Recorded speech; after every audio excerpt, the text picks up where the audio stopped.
बिस्मिल्लाहिर्रहमानिर्रहीम। अस्सलाम वालेकुम। कैसे हैं आप सब? उम्मीद करता हूँ खैरियत से होंगे। आज की वीडियो में हम बात करेंगे ट्रांजिटिव और इनट्रांजिटिव वर्ब की। कॉन्सेप्ट इंतहाई सिंपल सा है, उम्मीद करता हूँ आपको फ़ौरन समझ आ जाएगा।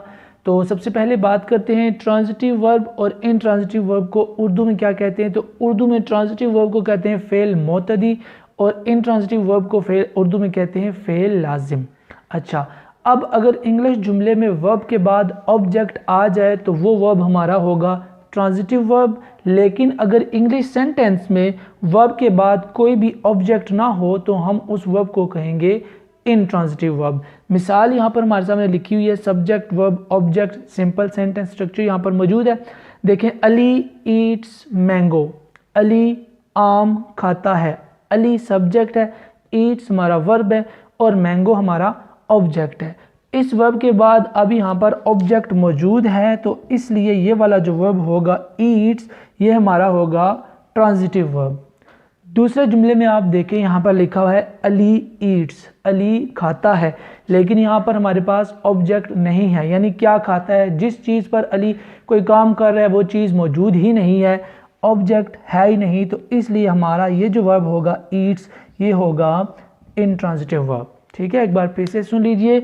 अगर इंग्लिश जुमले में वर्ब के बाद हमारा ऑब्जेक्ट आ जाए तो इस वर्ब को हम कहेंगे ट्रांजिटिव वर्ब। लेकिन अगर इंग्लिश जुमले में वर्ब के बाद ऑब्जेक्ट ना हो तो फिर वो हमारा वर्ब होगा इनट्रांजिटिव। दो तीन मिसालें और लिखते हैं यहाँ पर। दे कैच द बॉल, वो गेंद को पकड़ते हैं। और दूसरा जुमला है दे कैच, वो पकड़ते हैं। ठीक है, अब यहाँ पर देख लें, कैच हमारा वर्ब है, पकड़ना वर्ब है। अच्छा, किस चीज़ को पकड़ते हैं? बॉल को। बॉल हमारा यहाँ पर ऑब्जेक्ट है, इसलिए हमारा ये वर्ब जो कैच है ये होगा ट्रांजिटिव वर्ब। दूसरे जुमले में देखें, यहाँ पर लिखा हुआ है दे कैच, वो पकड़ते हैं।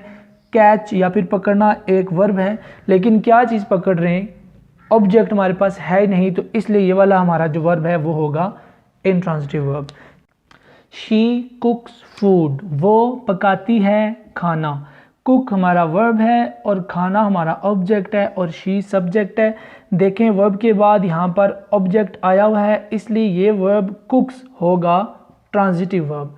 नीचे जुमले में देखें, शी कुक्स, वो पकाती है। शी सब्जेक्ट है, कुक्स हमारा वर्ब है, लेकिन ऑब्जेक्ट हमारा यहाँ पर मिसिंग है, इसलिए ये जो वर्ब होगा कुक्स, ये होगा इनट्रांजिटिव वर्ब। लास्ट एग्जांपल देखते हैं। आई प्ले क्रिकेट,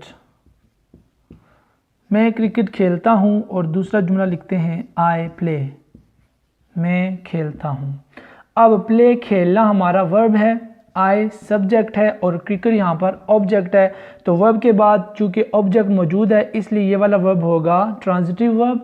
दूसरे जुमले में देखें, यहाँ पर लिखा हुआ आई प्ले, आई सब्जेक्ट है और प्ले हमारा वर्ब है, लेकिन वर्ब के बाद यहाँ पर जो ऑब्जेक्ट है वो मिसिंग है, ऑब्जेक्ट नहीं है, इसलिए ये वाला जो वर्ब होगा प्ले, ये होगा इनट्रांजिटिव वर्ब।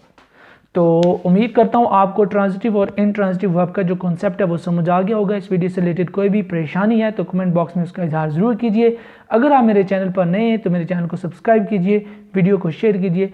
अगली वीडियो तक के लिए दीजिए इजाज़त। अल्लाह नेगेबान।